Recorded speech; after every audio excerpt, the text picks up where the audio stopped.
You want the genocide. Abby, let me just jump in there. Abby, on this issue of genocide, you are aware that no country has ever been found guilty of actual genocide, are you? What point is this question? Hi guys, this is Sahar TV, and in today's video we will see a debate between Abby Martin, the despicable Abby Martin, versus Jonathan Conricus on the Piers Morgan Uncensored show. Let's take a look.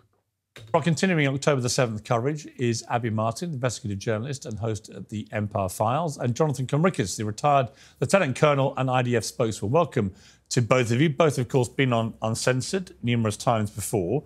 Abby Martin, where are you with this deal? Do you believe this deal is workable, that it can actually be the start of lasting peace? What do you think she's going to say, right? Before even talking, you know she's going to be against it.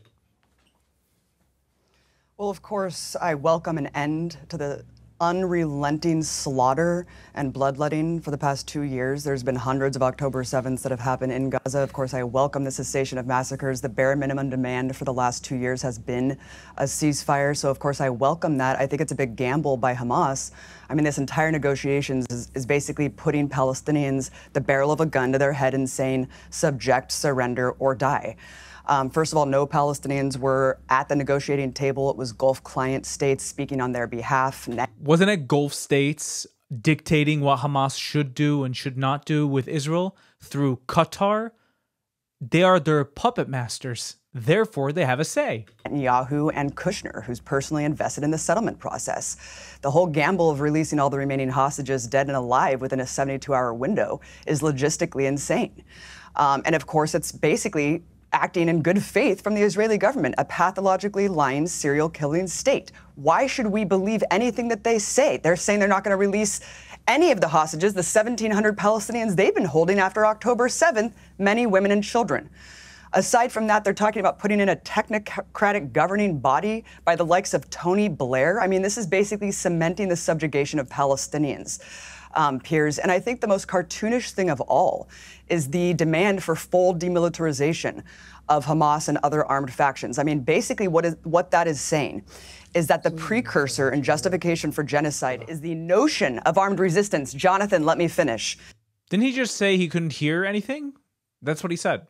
She's already going crazy at Jonathan. The notion of armed resistance, which is a legally enshrined right in international law, that is not a justification or precursor for genocide. In what reality are we living in that the victims of a genocide are being asked to make concessions to the people committing genocide against them? If you do not agree at this point, 2 years in, that the state that needs to be demilitarized and de-radicalized, frankly, is not the state committing genocide, then you're part of the problem. So Abby Martin is pretty much calling for Israel to have no army. So the next time October 7th happen, all of the Jews will get slaughtered, and the Arabs, because they're also Israelis. That's what she's asking for.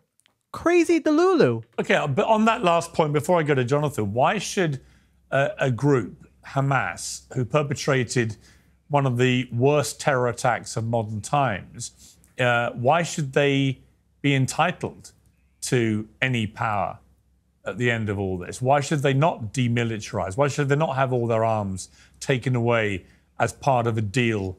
I don't really understand the logic there. I mean, you can have your view about the Israeli government and the way the IDF has conducted this war, but why should Hamas have any rights to anything, frankly? Well, Hamas already has said many, many times that they would completely relinquish governing authority. They have already said that they But why should they keep their arms, though? That's the point. That's not enough. But why keep their arms? Wait, why would they give up their arms without, hold on, why would they give up their arms without any sort of assurance for national statehood or sovereignty? Why would they do that, Piers? Why would you give up a right, a legally enshrined right to armed resistance to an illegal besiegement and occupation without any sort of assurances or promises of statehood? Well, again, I'll come to Jonathan, and I will come to you, Jonathan, but I would argue that when you commit a terrorist act of that magnitude, then you abrogate all your rights to demand anything. And the Israeli government position... Okay, so why is the logic not applied to the IDF? Well, I'll come to Jonathan for that question in a moment, but I'm just curious why you would think that Hamas has any rights about any of this. I mean, surely when you do what they did on October the 7th 2 years ago, in that moment, you surrender your right to anything. You can ask for it, but you don't have any rights left. I mean, Jonathan is pissed. He's ready to answer. you're basically saying, we are a despicable terror group. We're committing this outrage, and we're going to kidnap and kill and maim and do all the rest of it. But at the end of it, we want rights to demand things. That's not really how it works with terror groups. Well, that's exactly what Israel's doing. For the last 2 years, we've been seeing the most bloody genocide on steroids. This is Israel for... It's definitely not the bloodiest war. The majority of the deaths were Hamas. They were getting fed. IDF soldiers were going on foot to minimize civilian casualties. She keeps saying that because she wants you to believe it. But this wasn't the case. Who it is. This is their true nature and character. So why on earth do they get the right to make concessions? They are a rogue maniac state, killing all of their neighbors, bombing all of their neighbors. They need to be stopped. They need to be stopped. Why do they have any rights to demand concessions for the victims of the genocide that they're perpetrating, Piers? Okay. Why? All right. Well, let me ask Jonathan, why? Is that really the question, Piers, that you're asking me? Well, I think it's an interesting flip question to the one I asked, which I didn't really get a satisfactory response to, which is that actually, to me, Hamas have no right to demand anything here. And clearly, the Netanyahu government position is that we will carry on pulverizing Gaza until the last Hamas terrorist is left dead in the ground, as long as that takes. And everybody is intent on trying to stop that happening because of the collateral damage to so many civilians and so much property and so on. But of course, the flip side is the argument comes back, well, prior to October the 7th, and since October the 7th in particular, the Israeli government, many people on the Palestinian side believe, have behaved like a rogue terror state themselves. So what right do they have? Who cares what people believe? There's the facts on the ground, and there's what people believe. We don't care what people believe. There's the facts. Just follow the facts. Have to determine what happens here afterwards. Yeah, I regret the parity. I think it's a totally false, dishonest, actually it's an absurd parity that is being made here. And I think it's very interesting to hear that, you know, even countries like Qatar, Turkey, Egypt, Pakistan, and a few other Muslim majority countries who have no long record of loving Israel or publishing positive statements or things that can be aligned with Israeli security interests, they are behind this initiative, and they are saying Hamas has no right to hold weapons, Hamas must be disarmed, Hamas should not govern the Gaza Strip, and Hamas must return all of the hostages. They're also asking, of course, demanding that Israel withdraw from the Gaza Strip and that there will be a pathway to a Palestinian state. And, you know, for most people who are normal and not consumed by Jew hatred and this feverish anger and hatred towards those annoying Jews who have their homeland in Israel, for most people who are sane, that makes sense. And it makes sense for Israel to actually dictate the terms against Hamas. It makes sense for Israel to defend itself, not only against October 7, but against an organization that has both written and said multiple times before October 7, during and after October 7, that it is their outspoken goal and intention to annihilate the Jewish state. So for me, there's really no question what needs to happen here. This war cannot and must not end without a defeated Hamas, without Hamas that is completely dismantled of its military capabilities, and without a fresh start for people in Gaza. And I think that those are the very basic prerequisites. We'll have to see now if Hamas, how clever they'll be able to be. And I think they maneuvered diplomatically pretty well.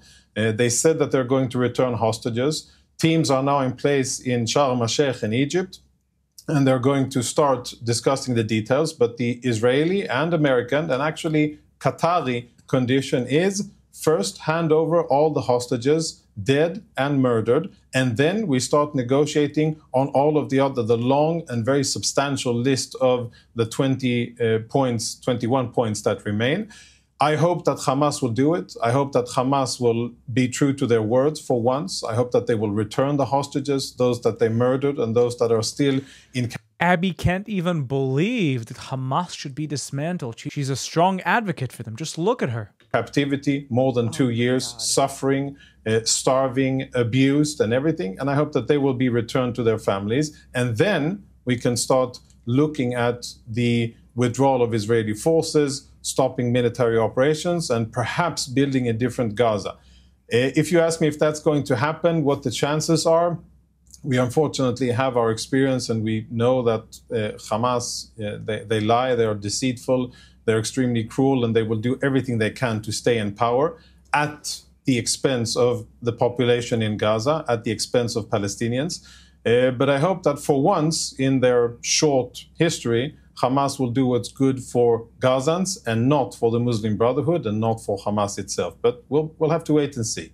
Abby, you were laughing a little inappropriately as he was talking about Hamas's need to release the hostages. Why would that be something that makes you laugh? I mean, surely that should be a prerequisite. Oh, no, I wasn't laughing at that. No, look, of course I want all hostages, both Palestinian and Israeli. Why is she calling the Arab prisoners hostages? They committed crimes.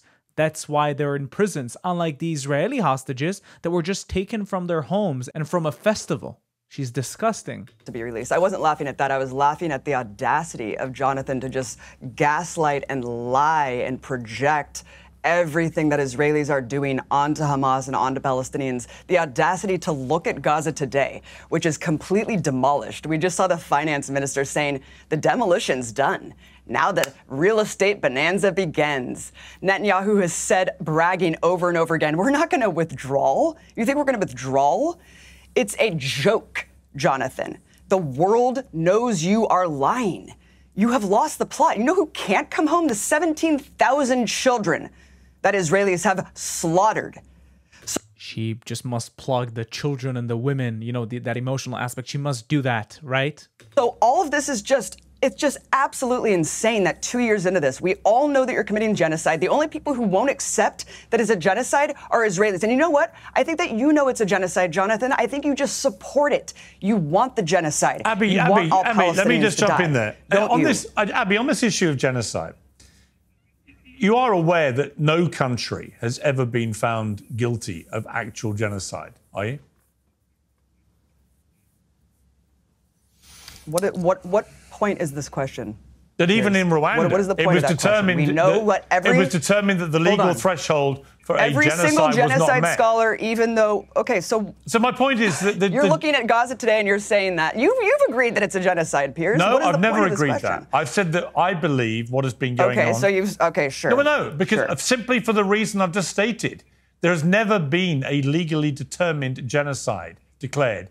Okay, let's get him to court. Let's go to court with Israel. That's what I think. Let's see the evidence. That's what I think. They tried going to court with the ICJ. You know, people tried blaming Israel for committing genocide, and they said that there's no evidence that Israel's trying to commit genocide. So what is she on? We went to court versus South Africa, and we won. It would be sensible, right? I think it would be sensible to do that and actually get a legal ruling about whether it constitutes genocide. I believe the Israeli government... 100%. Unfortunately, it's being completed. By the way. Jonathan and I have discussed this. I just think that it gets thrown around all the time and people get attacked for not saying it's a genocide. I get stopped by people in the street. Abby did not think Piers was going to be against her on this. She was caught off guard by Piers's response. All of the genocide. To me, what has gone on has become an increasingly massively disproportionate response to the terror attack 2 years ago. 92% civilians killed. 92% civilians have been killed, Piers. What's her stats? What is she on? Out of 65,000 allegedly reported killed in Gaza, half are Hamas. What is she on? Majority of the casualties are males. She's crazy. Well, we don't know the exact. Modern conflict. Well, we don't know the exact numbers. False. The numbers that I've read are that approaching 25 to 30,000 of the 60 or so thousand who've been killed are Hamas. But here's my point about that: we don't actually know, because actually the refusal by the Israeli government, and Jonathan, I know, agrees with me on this point, the refusal to allow international journalists into Gaza to verify this stuff is one of the biggest problems of this war. We just don't know what these numbers are. And it's an ongoing running sore that journalists can't do their job and get to the truth. But Jonathan, you know, on this... Piers, I think we should address something, you know, on the topic of numbers and, you know, these big, important, historically loaded terms like genocide, like apartheid, like famine. Let's revisit, and I think that there's people who have been claiming and saying that there's famine in Gaza.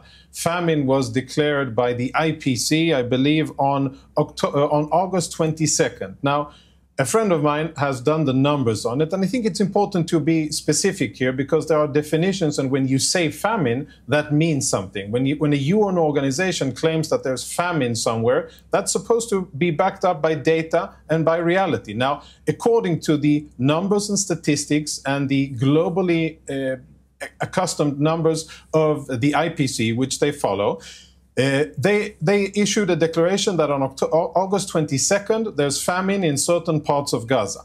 By their own numbers of level 4 and 5, emergency and famine, there should have been 9,500 dead Palestinians by malnutrition, not natural deaths, not combat, not pre-existing conditions, 9,500 dead Palestinians since August 22nd. You know how many there really have been? According to Hamas numbers, 191. That's 98% off. Now, I challenge you and I challenge everybody who have been screaming and were part of the starvation campaign and the famine, all of the other nonsense that we heard with UN regalia attached to it. At the end of the day, it's a fake. It's lies. It is not supported by... Abby is blinking the fastest I've ever seen her. She's stressed. She's stressed. She's like, what kind of lie should I come up with next? Reality. It's make-believe and it is propaganda against Israel that useful idiots who have no bearing on the situation on the ground are parroting just because it is a weapon but you against wouldn't dispute, Israel. Jonathan. It is untrue. But Jonathan, it is not factual. Okay, we but hang on, can hang see on, the photos, right? Hang on, but Jonathan, you wouldn't dispute that there was a near 3-month blockade of substantial amounts of food and aid. I mean, that was indisputable. That happened. There were indeed months where not a lot was coming in, yes. Right. But that's true. But the important part, Piers, but the important part is what was the result? The important part is, okay, that was done by Israel and it was said by Israeli leadership. It was challenged by the defense establishment and there were a lot of internal discussions. But at the end of the day, when UN-affiliated organizations declared famine and every journalist, editor, media personality and talking heads repeated that as if that was gospel, nobody looks at the numbers. And even today, a month and a half after that, is anybody held accountable for these libelous, false, grotesque claims? Well, I would just like to add and say, according to Article 23 and 59 of the international law, if humanitarian aid is being stolen by a terrorist organization, it's allowed to be diverted by the country providing it. Because Hamas stole a lot of the aid, Israel was withholding until they came up with a different solution, the GHF. Everything is legal according to international law. Now eat sand. Isn't it supposed to mean something when you say Why don't we agree? Okay, and so why don't we...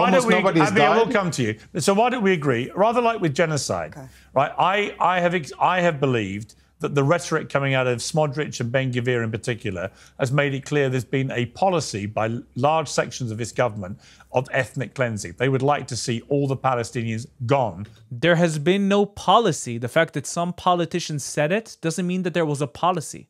From Gaza and preferably the West Bank too. Thankfully, in this new plan, that is no longer apparently something that will be sustained by the American government, which means it probably won't happen. But let's not pretend they weren't talking about that openly. And in relation to famine, okay, let's just say there was a deliberate policy for nearly 12 weeks of starving Palestinians, and that some of them starved to death. I mean, there wasn't a policy of starving Palestinians. There was a policy of not providing the in other words, I think Piers, these words, Piers, in a way... We've spoken about this. But hang on, Piers, let me finish. We have spoken about this. We have.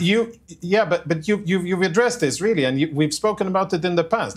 There was indeed an Israeli policy. And by the way, I reject and I criticize and I do not accept the statements made by Smotrich and Ben-Gvir. I think that they are disgusting. I think that they are not representative of Israel. I think that they are fringe. I know we've had this discussion before. He's a minister in cabinet, etc. But I think that they do not represent the majority of Israel. And most importantly, they are not implemented on the ground by the IDF. And amongst the three of us, actually the one who knows what the IDF is doing and what the IDF isn't doing and what goes on in internal deliberations in Israel, I actually have access to that, and I can say, and that's one of the reasons why I am here and I speak about it publicly, is yes, there have been horrible, unethical calls by Israeli ministers that should be condemned. I condemn it. Most Israelis do, and they do not reflect what Israelis believe should be done.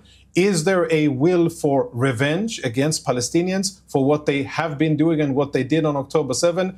Definitely yes. But that is not what the IDF has been doing. The IDF has been fighting Hamas, and they have been applying military force proportionately, according to military necessity, against military targets. All right, I'll include the full interview between Abby and Jonathan down in the link below. I think Jonathan is a brilliant speaker. I think he's one of the best speakers on the Piers Morgan show. I think he's really, really sharp. He knows how to speak in an eloquent way. Really better than most speakers that I've seen on the show.